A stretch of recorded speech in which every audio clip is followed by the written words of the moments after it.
People, it's me, Janelle Stubbs, ATL, man. Alright, time to put on my college football hat here. Alright,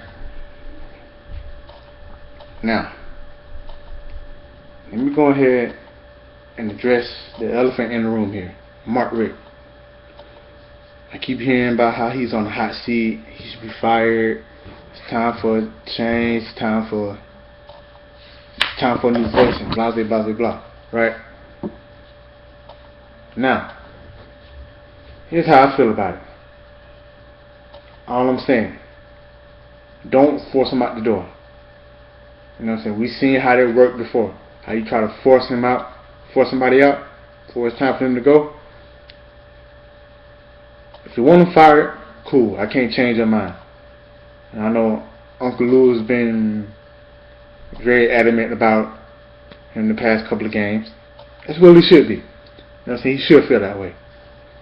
But I'm kind of on the fence about it. I do believe it's time for a new face, new change, whatever. But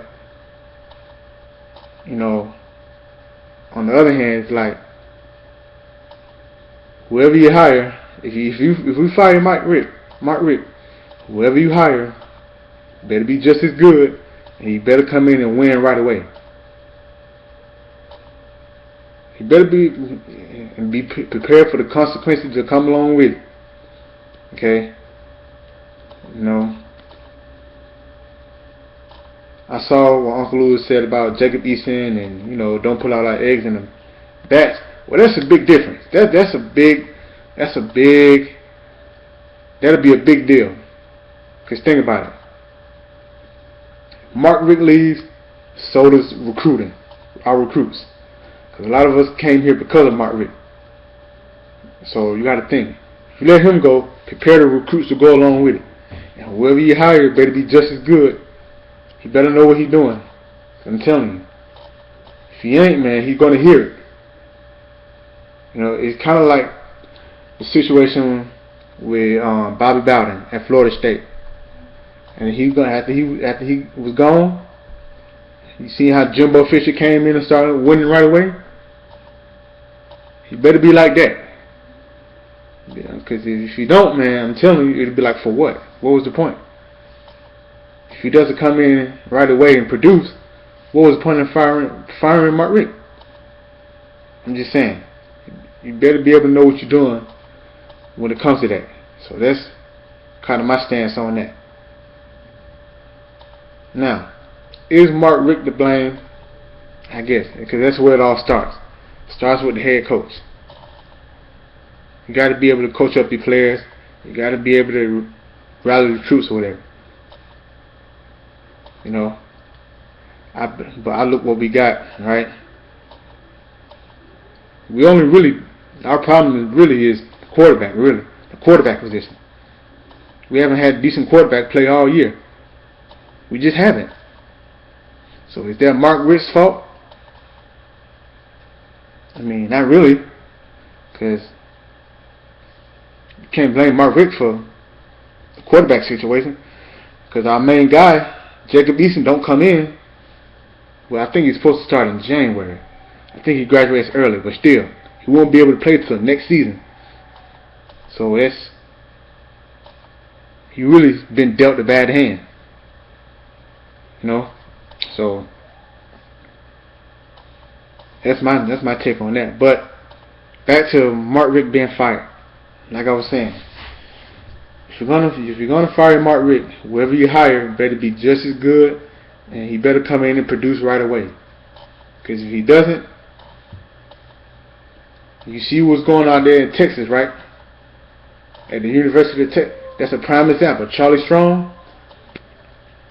That's a prime example. You don't want to end up like Charlie Strong.